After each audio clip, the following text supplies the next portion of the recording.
Future సిటీలో plot కొనండి. Future లో మీరు కోటీశ్వర్లుగా మారే అవకాశం కోసం వెంటనే మాకు కాల్ చేయండి. నమస్కారం. కార్తీక పురాణం 25వ అధ్యాయంలోకి వచ్చాం. అంబరీషోపాఖ్యానం చెప్పుకుంటున్నాం మనం. ఈ బ్రాహ్మణులందరినీ ఈయన అడిగాడు, ఏం చేయాలి అని అడుగుతుంటే న్యాయంగా విచారించి ఇలా చెప్తున్నారు. ఓ అంబరీష్ మహారాజా, నీకు ఇప్పుడు రెండు పక్కల నుంచి కంఠపాశరజ్జు ప్రాప్తమైంది. ఇది నీ పూర్వ పాతకం వలననే సంభవించింది. ఈ విషయమందు మేము నిశ్చయించుటకు సమర్థులము కాము. పారణను ఆపితిమా హరిభక్తికి లోపము కలుగును, పారణ చేయించితిమా దూర్వాసుడు శాపమిచ్చును. కనుక ఎట్లయినను నీకు కీడు రాక తప్పదు. అందువలన దేనికి నీవు ఒప్పుకుందువో ఆలోచించుకుని నీవే నిశ్చయించుకోను. డిసైడ్ ఆన్ యువర్ ఓన్ అంటున్నారు. సొంతంగా నిశ్చయించుకో. భూసురుడు చెప్పిన మాటలను విని రాజు వారితో తన నిశ్చయాన్ని ఇట్లా చెప్పాడు. ఏం చెప్పాడు? ఓ భూసురులారా, విష్ణుభక్తిని విడిచుట కంటే భూసుర శాపము కొంత మంచిది. భగవంతుడిని విడిచిపెట్టడం కంటే శాపాన్ని స్వీకరిస్తాను నేను. దైవాన్ని మాత్రం విడవలేదండి. ఇప్పుడు లోకం ఎట్లా అయిందండి? దైవాన్ని మార్చేసుకుంటాం మనం. అస్సలు చేయకూడని పనే అది. ప్రపంచాన్ని వదిలేసినా పర్వాలా, దైవాన్ని మాత్రం వదిలిపెట్టకూడదు. నేను ఇప్పుడు కొంచెం జలం చేత పారణ చేయుదును. ఈ జలపానము భక్షణ మగును. అది భక్షణ మగునని చెప్పి ఉన్నారు కాబట్టి ఇక్కడ శృత్యర్థ బోధక ప్రమాణం కాబట్టి జలపారణం చేత ద్వాదశి అతిక్రమణ దోషం రాదు, విప్రతి తిరస్కారము లేదు. ఇలా చేస్తే దూర్వాసుడు శపించడు, నా జన్మాంతర పాతకం కూడా నశిస్తుంది అని చెప్పి రాజు ఎట్లా నిశ్చయించేదంటే, జలం తీసుకుంటే తీసుకున్నట్టు అవుతుంది కానీ తిన్నట్టు కాదు, తిననట్టు కాదు, తీసుకున్నట్టు అంతే. జలము చేత పారణ చేసెను. ఇంతలో దూర్వాస మహాముని వచ్చి అతి కోపంతో నేత్రములతో దహించేవాడిలాగా అంబరీష మహారాజును చూసి చెబులకు వినశక్యము గాని కఠినతరమైన వాక్యాన్ని ఇట్లా పలికాడట. ఆయన వచ్చేసాడు. ఈ నీళ్ళు తాగాడు, ఆయన వచ్చాడు. ఓ రాజా, అతిథినిగా వచ్చినటువంటి నన్ను విడిచి శాస్త్ర మర్యాదను వదిలి ధర్మభంగకారిణి అయిన దుర్బుద్ధితోటి నువ్వు ద్వాదశీ పారణమును చేసితివి. స్నానమాచరించక భుజించువాడు మలభోజియగును. ఇతరులకు పెట్టక తానొక్కడే భుజించిన వాడు పాపభోజి అవుతాడు.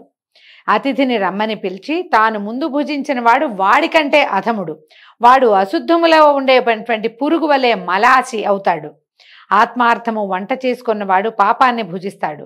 అతిథి కోసం వండించి తానే భుజించిన వాడు పాపముల పరంపరని భుజించిన వాడగును.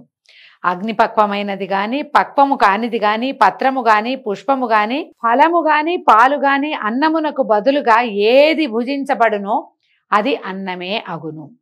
నీవు అంగీకృతమైనటువంటి అతిథిని నన్ను వదిలి దుష్టబుద్ధి కలవాడవై అన్నప్రతినిధిని చేసినావు.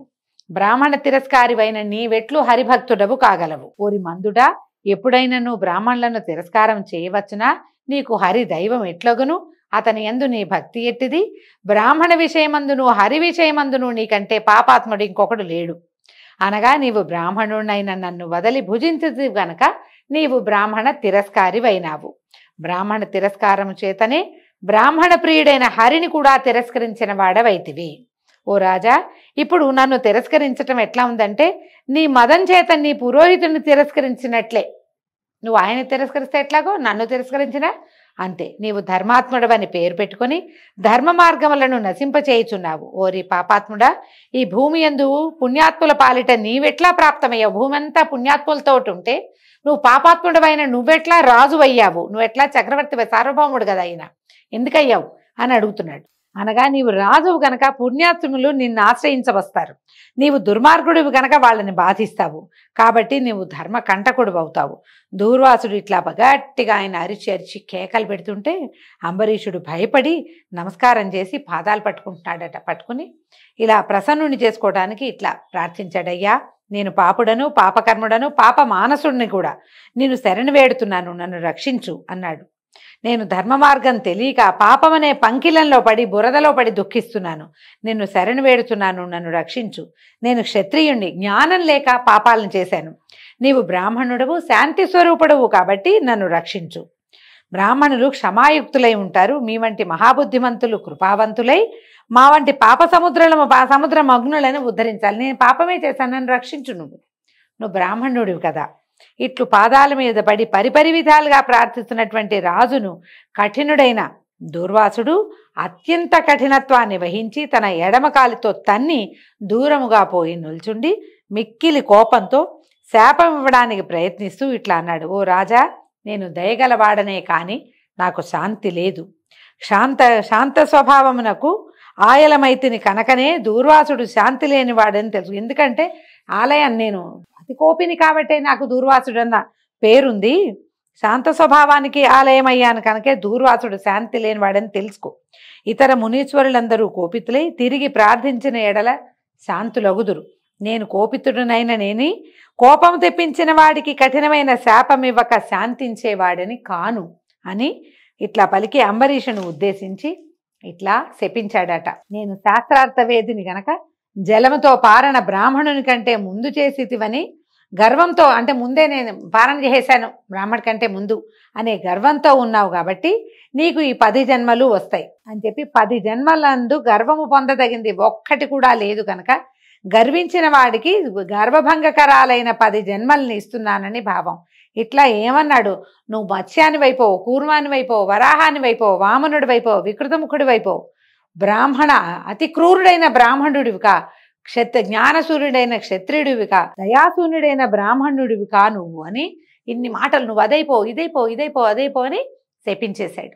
ఎన్ని రకాల స్వరూపాలు పొందమనో శపించాడు. ఇట్లా 10 శాపాలను ఇచ్చింది. నన్ను అవమానపరిచిన వాడికి ఇంకా శాపం ఇవ్వాలని అనిపించిందట. ఆయన చాలేదు, ఎన్ని ఇచ్చి నువ్వు చాపై పుట్టు, కూర్మానివై పుట్టు, వరాహానివై పుట్టు, వామనుడి వైపో, వికృతముఖం కలిగిన వాడి వైపో, తర్వాత క్రూరుడైన బ్రాహ్మణుడి వైపో, జ్ఞానసూర్యుడైన క్షత్రియుడి వైపో, అంటే ఇవన్నీ జన్మలు వరస, ఆ వరస ప్రకారం చెప్తున్నాడు అనమాట. దయాశూన్యుడైన బ్రాహ్మణుల వైపో అని ఇలాగా ఎన్నో శాపాలు నోటికొచ్చినవన్నీ అనేసి ఇంకా ఇంకా ఇంకా ఏదో అనేద్దాం అనుకున్నాడు అనమాట. అని నోరు తెరిచే లోపల ఈ అంబరీషుని హృదయమందున్న బ్రహ్మవేద్యుడును భక్తి ప్రియుడును, అంటే భక్త ప్రియుడును శరణాగత వత్సలుడు అయినటువంటి హరి తన భక్తుని కాపాడే తలంపుతోటి బ్రాహ్మణుని మాటను సత్యముగా చేయవలనన్న తలంపుతోటి దూర్వాసుడిచ్చినటువంటి 10 శాపములను తాను గ్రహించి తిరిగి శాపం ఇవ్వడానికి ప్రయత్నిస్తున్నటువంటి బ్రాహ్మణుని అతిక్రమముతోటి తగిన శిక్ష విధించవలనని తలంచి చక్రాయుధాన్ని ఆదేశించాడు. తర్వాత అంతలో ఆ చక్రము కోటి సూర్యకాంతితో ప్రకాశిస్తూ జ్వాలలతో మండుచుండగా నోరు తెరుచుకొని దూర్వాసునిపైకి వచ్చింది. దానిని చూసినటువంటి దూర్వాసుడు భయమంది ప్రాణములను రక్షించుకునే తలంపుతోటి పరిగెత్తాను. చక్రము మండుతున్న జ్వాలలతోటి ముని వెంటపడింది. ముని భూమి అంతయు తిరిగెను. దూర్వాసుడు చక్రము చేత భూచక్రమంతా తిరిగింపబడ్డాడు. చక్రభయము చేత ఎవడును మునిని రక్షించేవాడే లేకపోయాను. ఇంద్రాది దిక్పాలులను, వశిష్ఠాది మునీశ్వరులను, బ్రహ్మాది దేవతలను వారందరూ కూడా దూర్వాసుని రక్షింపలేని వారైన.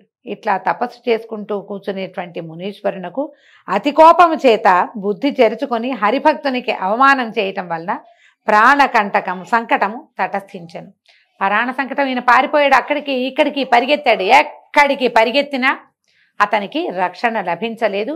జ్వాలలతోటి మండుతున్నటువంటి 1000 పళ్ళు కలిగిన సుదర్శన చక్రము హరిభక్తుణ్ణి రక్షించే తలంపుతోటి హరిచేత ఆజ్ఞాపింపబడి దూర్వాసుని వెంట పరిగెత్తింది అనమాట. ఆయన పరిగెత్తాడు, చక్రం కూడా పరిగెత్తింది. దీంతో ఈరోజు 25వ అధ్యాయం పూర్తయిందండి. ఏ విధంగా చక్రస్వామి నుంచి దూర్వాసుడు రక్షింపబడ్డాడో రేపు ఉదయం 26వ రోజు పారాయణలో తెలుసుకుందాము. నమస్కారం.